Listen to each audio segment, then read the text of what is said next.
प्रिय बच्चों, आज हम साहित्य सागर पुस्तक के पद्य भाग में से पाठ 1 साखी पढ़ाने जा रहे हैं।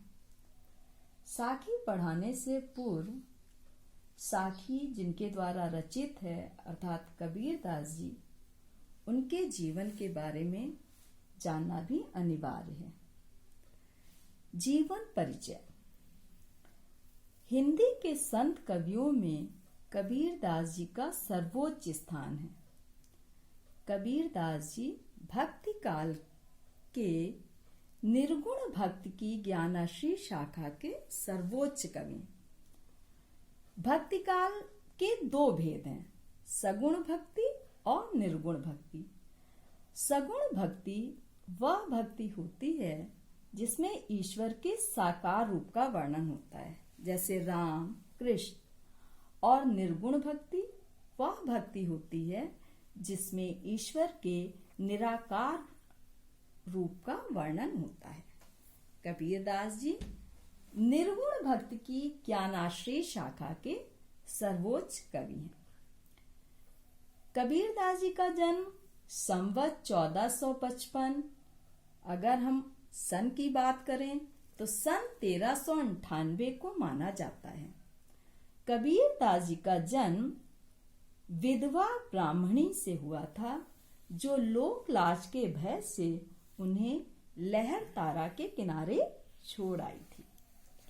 इनकी परवरिश, इनका पालन पोषण नीरू और नीमा नामक जुलाहे दंपति ने किया था।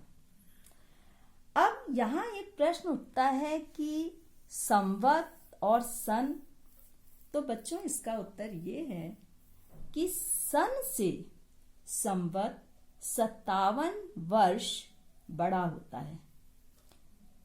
इनकी मृत्यु सन 1495 को मानी जाती है। कबीरदास जी के गुरु स्वामी रामानंद थे। कबीरदास जी ने रामानंद से ही दीक्षा प्राप्त की थी। कबीरदास जी पढ़े लिखे नहीं थे। कबीरदास जी ने स्वयं अपने विषय में कहा है कि मसी कागद छुयो नहीं, कलम गही नहीं हाथ। अर्थात मैंने मसी माने स्याही और कागज को स्पर्श भी नहीं किया, और कलम गही नहीं हाथ, कलम भी मैंने हाथ में नहीं पकड़ी। कबीरदास जी मूर्ति पूजा के विरोधी थे। कबीरदास जी को मूर्ति पूजा पसंद नहीं थी। वह बाह्य आडंबर के विरुद्ध थे। बाह्य आडंबर से तात्पर्य होता है दिखावा, पूजा के नाम पर, पूजा पद्धति के नाम पर ढोंग करना। कबीरदास जी का एकमात्र ग्रंथ बीजक है, जो 3 भागों में विभक्त है, साखी, सबक और रमैनी। अब यदि हम बात करें कबीरदास जी की भाषा की, तो कबीरदास जी की भाषा को सधुक्कड़ी या पंचमेल खिचड़ी कहा जाता है। सधुक्कड़ी से मतलब साधुओं की भाषा, और पंचमेल खिचड़ी से मतलब है कि विभिन्न भाषाओं के शब्द। कबीरदास जी जहां जहां भ्रमण करते थे, जिन स्थानों पर जाते थे, उस स्थान विशेष का जो शब्द भी उन्हें प्रिय लगता था, उसे वह अपनी वाणी में स्थान दे देते थे। इसलिए उनकी भाषा को पंचमेल खिचड़ी भी कहा जाता है। अब हम लोग आते हैं पाठ साखी पर। साखी अर्थात साक्षी, और साक्षी का अर्थ होता है गवाह। परंतु यदि हम कबीरदास जी द्वारा रचित साखी की बात करें, तो साखी का अर्थ होता है सीख।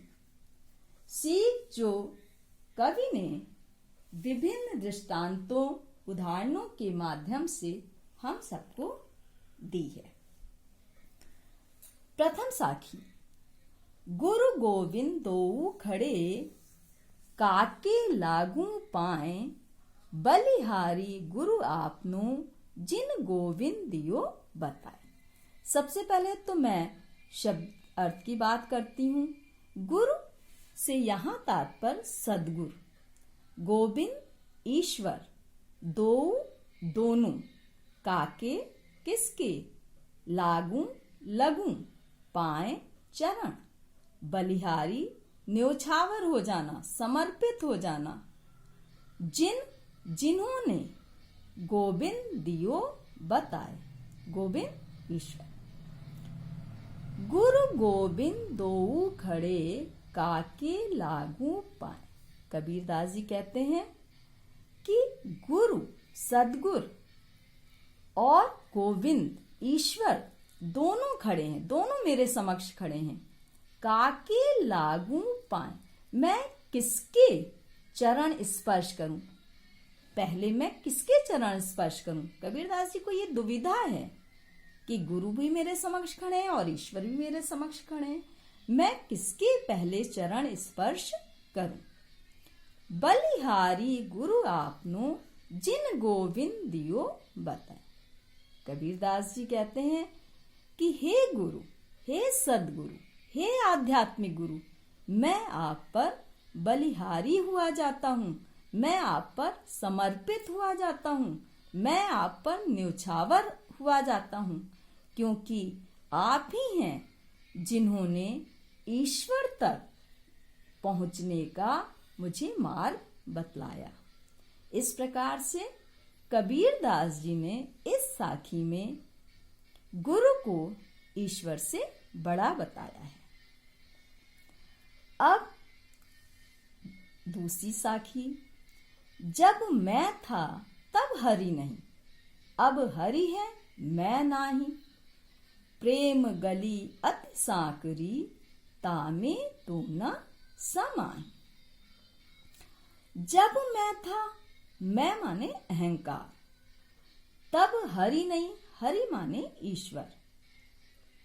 प्रेम गली अति साकरी, साकरी माने तंग, सकरी, पतली, तामे, तामे माने उसमें, दो न समाये, दोनों नहीं समा सकते। कबीरदास जी कहते हैं कि जब मैं था, जब मेरे हृदय में अहंकार था, तब हरि नहीं, तब मेरे हृदय में हरि नहीं था, ईश्वर का वास नहीं था।